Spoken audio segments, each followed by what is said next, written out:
Autre point de l'actualité, l'ambassadeur de France en Haïti, Fabrice Moyes, vient de boucler son mandat en Haïti. Avant de quitter le pays, le diplomate a rencontré plusieurs médias haïtiens, dont Métropole, afin de présenter son bilan. Donc, est-ce que je suis satisfait? On peut toujours mieux faire.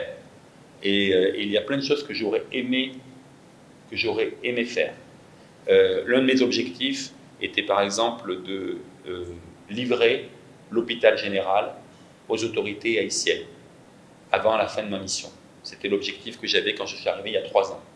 Malheureusement, on en est loin. On en est encore loin et même on a reculé.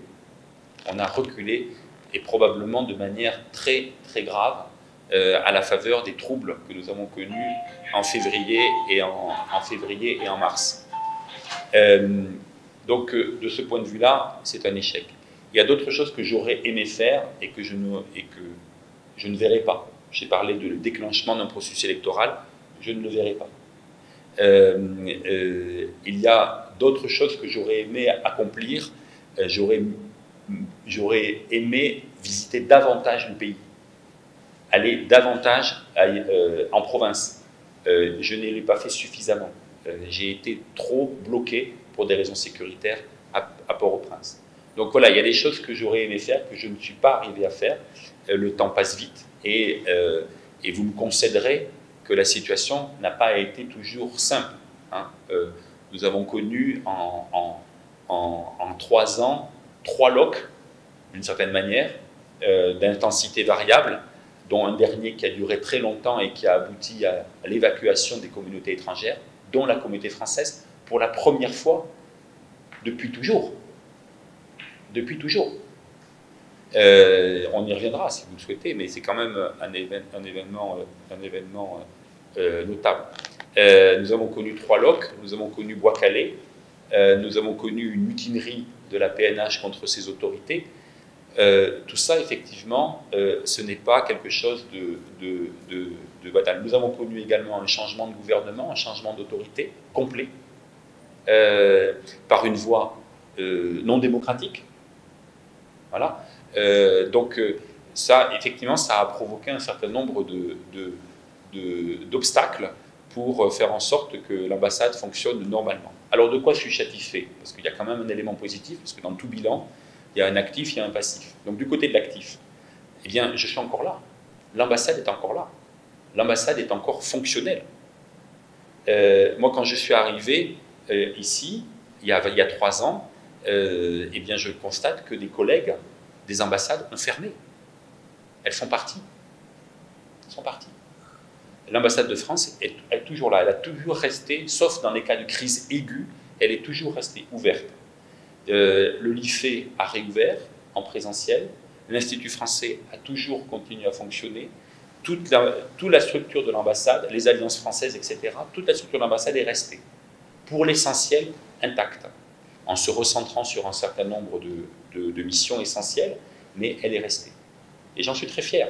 Et je peux vous dire que c'est très difficile, parce que quand vous devez convaincre vos autorités que vous pouvez tenir la situation en main, que les troubles que vous voyez au coin de la rue, n'oubliez pas que nous sommes localisés au Champ de Mars, et quand vous devez convaincre vos autorités que les troubles que nous voyons au coin de la rue ne vont pas affecter la sécurité des agents, la sécurité de l'ambassade ou la sécurité de la communauté, eh bien, quelquefois, il faut faire preuve d'une certaine persuasion.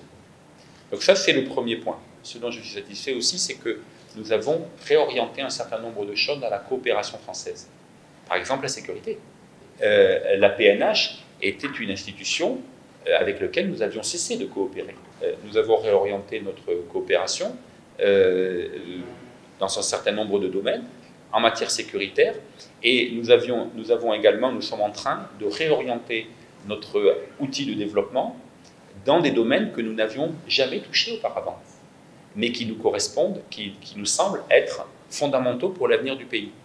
Je pense par exemple à l'outil fiscal, dont on ne parle pas assez, et dont je parle moi systématiquement, parce que je pense que c'est absolument fondamental pour le pays de restaurer un outil fiscal qui soit performant et qui soit rémunérateur. Rémunérateur pour l'État haïtien, et en définitive pour le contribuable, pour construire des hôpitaux, pour construire des écoles, pour construire des commissariats. Parce que si vous n'avez pas d'impôt pour faire ça, vous allez le faire comment? Comment vous allez le faire? Pas par l'opération du Saint-Esprit.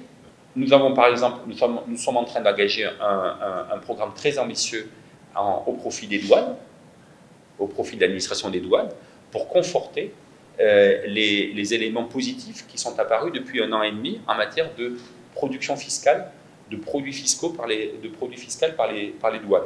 Ça, c'est un élément nouveau. Et je peux vous dire que si nous réussissons ce programme, ce sera mon successeur qui le mettra en œuvre, je l'espère. Si nous réussissons, cela va changer la vie des Haïtiens. Positivement. Ce sont des mécanismes économiques qui sont extrêmement, alors peut-être un peu complexes, mais qu'il est nécessaire, je crois, d'avancer pour trouver les voies d'une solution. Les problèmes haïtiens ne se résument pas, malheureusement, aux gangsters. Les gangsters ne sont pas la cause des problèmes haïtiens, ils en sont la conséquence. Bien sûr, et il faut lutter contre, et il faut les mettre en prison. Depuis 3 ans, si j'ai eu une obsession, c'est de faire en sorte de mieux comprendre les réalités haïtiennes. Et malgré les obstacles sécuritaires qui nous ont empêchés à tous de véritablement découvrir le pays dans sa globalité. Donc j'ai essayé de remplacer cette incapacité, ces obstacles, par une poursuite systématique d'une conversation au long cours avec le plus grand nombre possible de composantes de la société haïtienne. La société politique, la société économique, la société civile, le monde religieux, le monde des syndicats, le monde journalistique. Et c'est ça que j'ai essayé de faire de manière systématique. Voilà ce que j'ai essayé de faire. Est-ce que ça contribue à faire en sorte que la relation politique entre la France et Haïti soit bonne? Je le crois. D'appréhension, plus exactement, des autorités politiques françaises pour les sensibiliser à la cause haïtienne.